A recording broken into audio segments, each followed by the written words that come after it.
গাঁজা বলে কোনো ওয়ার্ড নাই, সিদ্ধির পাতা, গাছের পাতা, আল্লাহর সৃষ্টি, পাগলরা খায়। আসলে সাধু সঙ্গ নয়, হলো নারী সঙ্গ। সারাদিন গান বাজনা হই হই করে, রাত হলে আলো নিভে যায়, তারপর কি করে বুঝে নিতে হয়। এরা সামাজিক বিবাহকে অস্বীকার করে, নারী পুরুষের অবাধ মেলামেশাকে দর্শন হিসাবে অনুসরণ করে। ওই সঙ্গিনীর মহিলার সক্রিয় সহযোগিতা ব্যতীত সাধনায় সিদ্ধি লাভ হয়। এদের উপরিভাগে সুফিবাদের প্রাধান্য এবং অভ্যন্তরে যোগ নির্ভর দেহজ সাধনা। এই বাল একটা দেবতা, যারা আমাদের সিরাজ রসুল পড়েছে তারা বাল খুঁজে বেচার দিন। এই বাল আর বাক্য দুই দেবতা। এই বালের অপভ্রংশ নাম হয়েছে বাংলাদেশে বাউল। আহলে হাদিস আন্দোলন বাংলাদেশ, আসুন পবিত্র কুরআন ও সহিহ হাদিসের আলোকে জীবন গড়ি। আমরা লালনের মজহাব নিয়ে কিছু কথা বলি। লালনের জন্ম হলো 1774 সালে, মৃত্যু হলো 1890 সালে। বেশ দিন না তো, এটা 2000 কত 15 হিসাব করে নেন, 1-1.5 বছর আগের মানুষ। এদের বাউল মতবাদ মূলত সহজিয়া বৈষ্ণব মতবাদ থেকে এসেছে। এরা হলো ইসলামের দুশ্মন। কুষ্টিয়া সেউড়িয়া হলো এদের মার্কাজ। এখানেই আছে লালনের কবর। বাউল গবেষক, অন্যদের কথা বলা ঠিক হবে না, বাউল গবেষক এবং লালন একাডেমির প্রতিষ্ঠাতা পরিচালক ডক্টর আনোয়ারুল করিম এই বিষয়ে তার বাংলাদেশের বাউল সমাজ, সাহিত্য ও সঙ্গীত বইয়ে যা বলছেন সেটি আমাদের বড় দলিল হওয়া উচিত। তিনি লিখছেন, ফিলিস্তিনে বাল নামক প্রজনন দেবতার এরা অনুসারী। আমাদের ছেলেরা নহর বইতে বাংলা বাক্য আছে না, বাংলা বাক্য দেখছো না তোমরা, সবাই মুখস্থ। এটা এই বাল একটা দেবতা, যারা আমাদের সিরাজ রসুল পড়েছে তারা বাল খুঁজে বেচার দিন। এই বাল আর বাক্য দুই দেবতা। এই বালের অপভ্রংশ নাম হয়েছে বাংলাদেশে বাউল।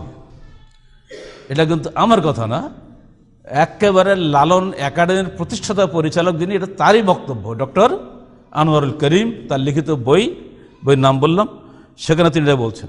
আমি সেখানে সংক্ষেপ করে বলি। ফলে মৈথুন ও যৌনাচার এই ধর্মের অঙ্গীভূত। এদের উপরিভাগে সুফিবাদের প্রাধান্য এবং অভ্যন্তরে যোগ নির্ভর দেহজ সাধনা। এরা ব্রাহ্মণ্য ধর্ম ও শরীয়তি ইসলামের বেড়া ভেঙে নিজেরা মন মতো করে একটা পথ তৈরি করে নিয়েছে। এজন্য তারা বলে, কালী কৃষ্ণ গড় খোদা, কোনো নামে নাহি বাধা, মন কালী কৃষ্ণ গড় খোদা, বলো রে বলো। বাউল তত্ত্ব 53-54 পৃষ্ঠা। আমরা বলে দোষ হবে, তাদের মূল ব্যক্তির বক্তব্য এগুলো। বাউল সাধনায় সাধন সঙ্গিনীকে ওরা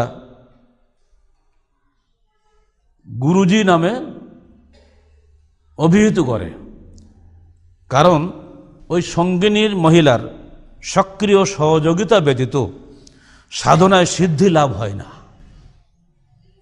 তাই তাকে চেতন গুরু বলা হয়।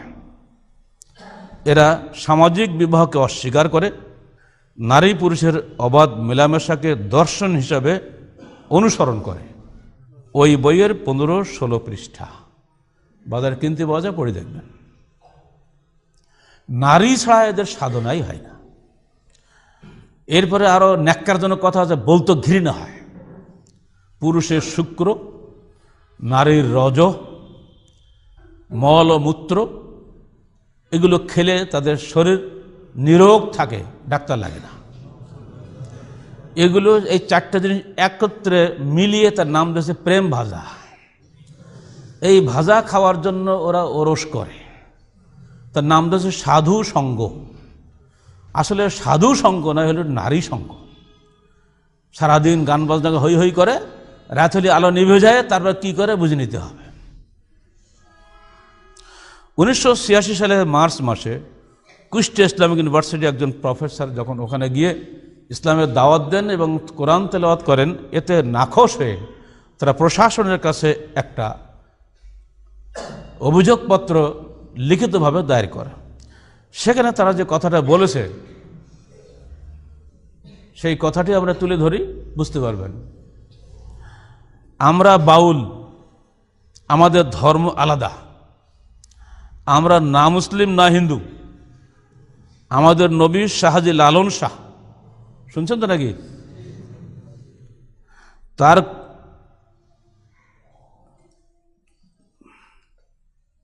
তার গান আমাদের ধর্মীয় শ্লোক।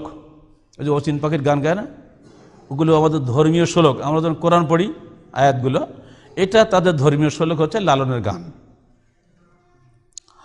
সাইজির মাজার আমাদের তীর্থভূমি।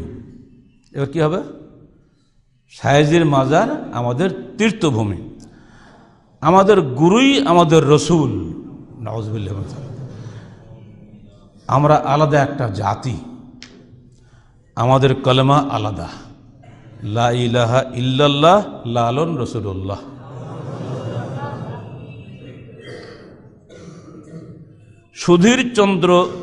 সুধীর চক্রবর্তী লেখা এই বইটা, ব্রাত্য লোকায়ত নাম, লালন, দ্বিতীয় সংস্করণ 1998 সাল, পৃষ্ঠা 4 থেকে 95। এটা কি হিন্দু লেখা বই, সুধীর চক্রবর্তী লেখা বই থেকে শুনিয়ে দিলাম, কারণ আমরা কখনো লালনের মাজারে যাইনি তো, বই পড়ার সাথে বুদ্ধি কি। আসলে তারা আল্লাহ নামটা নিয়েছে ধোঁকা দেওয়ার জন্য, আর মুসলমানদেরকে কখনোই মুসলমান বলে না। হিন্দু, খ্রিস্টান, বৌদ্ধকে তারা নামে ডাকে, আর মুসলমানকে এরা জবন বলে ডাকে। কেবল এক জায়গায় খালি মুসলমান বলেছে, যেন আমাদের ধর্মনিরপেক্ষ আমাদের প্রফেসর সাহেবদের ওই মুখস্থ কবিতাটা, সেইটা ওনার প্রায় বলে, কিন্তু আসলে ওরা আল্লাহ খোদা কিছুই মানে না। যেমন তাদের কবিতায় দুটো লাইন খালি বলে দিই, খোদা নেই কো কোনোখানে, জনম ভরে দেখলাম ঘুরে, পাইনি কিছু মানুষ বিনে, মানুষ রূপে আল্লাহর বরান, আসলে তা কে জানে। অর্থাৎ মানুষ রূপে তিনি ঘুরে বেড়াচ্ছেন আমাদের সামনে, আল্লাহ বলে কিছু নাই। যে আল্লাহ কথাটা যে বলা হচ্ছে, খোদাটুদ, এগুলো সব এদের আমাদেরকে ধোঁকা দেওয়ার জন্য। এই সংক্ষিপ্ত আলোচনায় আপনারা বুঝতে পেরেছেন যে লালন ফকির আদৌ কোনো মুসলমান ছিল না, এবং তার আকিদা সম্পূর্ণরূপে কুফরি আকিদা। আল্লাহ, রসুল, কোরআন, কিতাব এসব থেকে তার সম্পর্ক নাই। এ সম্পর্কে না জানার কারণে, অজ্ঞতার কারণে মুসলিম উম্মাহ বিভ্রান্ত হচ্ছে। আমাদের দায়িত্ব মানুষকে সাবধান করা, তাই করে যাচ্ছি, এর বেশি কিছু নয়। আল্লাহ পাক যাকে হেদায়েত করবেন তিনি হেদায়েত পাবেন, যাকে আল্লাহ পথভ্রষ্ট করবেন তাকে কেউ ঠেকাতে পারবে না। কিছুদিন পূর্বে আমাদের রাজবাড়ির পাংশাতে এরা সাধুসঙ্গ করার অনুমতি চেয়েছিল প্রশাসনের কাছে, প্রশাসন অনুমতি দিয়েছিল। যখন রাতের বেলা এই সমস্ত আলতু ফালতু কাজ শুরু করে দিয়েছে, তখন স্থানীয় মুসলিম জনগণ তাদেরকে পিটেই সেখান থেকে বের করে দেয়। প্রশাসন দৌড়ে গিয়ে স্থানীয় জনগণকে উল্টা গ্রেফতার করে ওদেরকে অনুমতি দিয়ে দেয়। কথা বুঝছেন? এখানেই তারা থেমে থাকেনি। ঢাকা এয়ারপোর্টের সামনে লালনের ভাস্কর্য স্থাপনের দাবি করা হয়। ভাস্কর্য যখন তৈরি করতে যাচ্ছে সরকারের পক্ষ থেকে, তখন স্থানীয় আলেম ওলামায়ের বাধা দিলে সেটা বন্ধ করা হয়। আবারও দাবি উঠতেছে সেখানে কিছু করতে হবে। এত একটা মহামানুষ, তার নাম কিছু না করলে কি হয়? যাকে বিদেশি লোকেরা ঢাকা এয়ারপোর্টে নেমেই আগে লালনের চেহারা দেখে বোঝে এদেশের মানুষ কতই না ভালো, কতই না সুন্দর, তারা লালনের ভক্ত। কিছু সংখ্যক সেকুলার নামধারী, উদার নামধারী, মুক্তমনা নামধারী, মুসলিম আরবি নামে নামাঙ্কিত কিছু সংখ্যক কুফরি দর্শনের অনুসারী ব্যক্তি প্রশাসনের ভিতরে ঘাপ মেরে থেকে প্রশাসনকে সবসময় বিপথে নিয়ে যাওয়ার চেষ্টা করে। অথচ মুসলিম উম্মার ট্যাক্সের পয়সায় দেশ চলে, প্রশাসন চলে, আর তাদেরই টাকা ব্যয় হচ্ছে এই সমস্ত কুফরি কাজ। আমরা উম্মতকে সাবধান করছি, এদের লিখিত বই পড়ে আর অচিন পাখির গান গিয়ে যেন আপনারা হারিয়ে যাবেন না। আমরা অচিন পাখির এবাদত করি না, আমরা পরিচিত আল্লাহর এবাদত করি। আল্লাহ আছেন বলে দৃঢ় বিশ্বাস রাখি। আল্লাহকে ডাকলে আল্লাহ কথা শোনেন, আমরা চোখে দেখতে পাই। নবী রসুলদের হাতে এর বহু প্রমাণ আমরা দেখেছি, এ যুগেও আমরা দেখতে পাই। বিপদে আপদে আমরা আল্লাহকে ডাকি। যদি আল্লাহ অচিন হইতেন আমরা আল্লাহকে ডাকতাম না। আল্লাহ যদি কোনো ক্ষমতায় না থাকতো আমরা আল্লাহকে ডাকতাম না। আমরা দেখতে পাচ্ছি, আমি একটা বড় ডাক্তার হওয়া সত্ত্বেও আমার অজান্তেই আল্লাহ আমার রূহ কবজ করে দিচ্ছেন, একটু ওষুধ খাওয়ারও সময় দিচ্ছেন না। আমি একজন যুবক ছেলে দাঁড়িয়ে আছি, হঠাৎ আমার রূহ বন্ধ হয়ে যাচ্ছে, কারোরই কোনো ক্ষমতা নাই আমাকে ঠেকিয়ে রাখার। অথচ স্টিফেন হকিংস, এ যুগে আইনস্টাইন বলে খ্যাত, পড়ে আছে যে 62 না 63 সাল থেকে, 21 বছর বয়স থেকে এখন 74 বছর তার বয়স। এতই ডাক্তার কবিরাজ পাশে লেগে আছে, ওর স্বাস্থ্য আর ভালো হয় না, ও মরেও না। আর বলে আল্লাহ বলে কিছু নাই, পরকাল বলেও কিছু নাই। এত মহাজ্ঞানী কিন্তু আল্লাহকে চেনেনি। অতএব আল্লাহর হাতেই সব কিছু। ইন্নাল্লাহ আলা কুল্লি শাইইন কাদির, আল্লাহ সকল ব্যাপারে ক্ষমতাশালী। এই বিশ্বাস নিয়েই আমরা আল্লাহর ইবাদত করি। এই বিশ্বাসের বিরোধী যা কিছুই হবে সব কিছু এক কথায় কুফরি। আল্লাহ পাকের স্পষ্ট নির্দেশ, ওয়ালাকাদ বাআসনা ফি কুল্লি উম্মাতিন রাসূলান আন ইবুদুল্লাহ ওয়াজতানিবুত তাগুত। আমরা প্রত্যেক উম্মতের কাছে রসুল পাঠিয়েছি এই একটি দাওয়াত নিয়ে যে তোমরা আল্লাহর ইবাদত করো, তাগুত থেকে দূরে থাকো। আর যে ভবিষ্যৎবাণী আল্লাহ রসুল করে গেলেন, একটু হাদিসটা শুনেছেন, মা আনা আলাইহি ওয়া সাহাবি আল ইয়াউম, আজকের দিনে আমি এবং আমার সাহাবীরা যে দিনের উপরে আছি, এই দিন থেকে যারাই বিচ্যুত হবে তারা মুসলমান থাকবে না, নিঃসন্দেহে প্রকৃত মুসলমান থাকবে না। অর্থাৎ 72 ফেরকা জাহান্নামী হবে। যদি এরা মুসলিম বলে দাবি করত তাহলে এরা অবশ্যই পথভ্রষ্ট 72 মধ্যে একটা হতো, তাই না? কিন্তু ওরা মুসলমান বলে দাবি করেনি। আপনি কেন জোর করে মুসলমান বানাচ্ছেন তাদেরকে? ওরা নিজেরাই দাবি করছে না, আপনি বলছেন ওরা মুসলমান বললে হবে? অতএব এই সমস্ত উদ্ভট এক একটা মতবাদ এসে মানুষকে বিভ্রান্ত করে। বিভাগীয় শহর হিসেবে এখানেও আসছে শিক্ষিত লোকদের মাধ্যমে, যারা এইসব বিষয়ে কিছুই খবর রাখে না, কিন্তু ডিগ্রি নিয়ে ঘরে বসে আছে।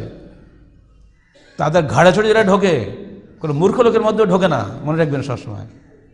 আর কিছু মূর্খ মৌলবী আছে, তাদের মাথায় ঢুকিয়ে এরা কাজ করে। যুগে যুগে দিনদার মানুষের মাধ্যমে দিনকে ধ্বংস করা হয়েছে। যুগে যুগে উচ্চশিক্ষিত এবং উচ্চ পদস্থ উচ্চ মর্যাদা সম্পন্ন মানুষকে দিয়েই দিনকে ধ্বংস করার চেষ্টা হয়েছে। শয়তান এটা করে গেছে, এরা শয়তানের প্রতিমূর্তি। অতএব আমাদেরকে সাবধান থাকতে হবে। ওমিন শাররিল ওয়াসওয়াসিল খান্নাস আল্লাযী ইউওয়াসওয়াসু ফি সুদুরিন নাস মিনাল জিন্নাতি ওয়ান নাস। নাস ফালাক বারবার পড়বেন, অর্থ বুঝিয়ে পড়বেন। আল্লাহ তুমি আমাদেরকে শয়তানের ধোঁকা থেকে বাঁচাও, যে শয়তান আমাদের অন্তরে ঢুকে ধোঁকা দেয়, জিনের মধ্য থেকে, মানুষের মধ্য থেকে। সে মানুষ কি সাধারণ কামলাখাটা মানুষ নাকি? তার কথা শুনবে? রিক্সাওয়ালা মানুষের কথা শুনবে? আমাদের মতো উচ্চশিক্ষিত মানুষের মাধ্যমেই কিন্তু এগুলো হচ্ছে। অতএব ভাইরা সাবধান। আল্লাহ পাক আমাদেরকে যাবতীয় পথভ্রষ্টতা থেকে রেহাই করুন। পবিত্র কোরআন ও সহিহ হাদিসের সঠিক পথে চলার জন্য আল্লাহ পাক আমাদেরকে তৌফিক দান করুন। আমিন।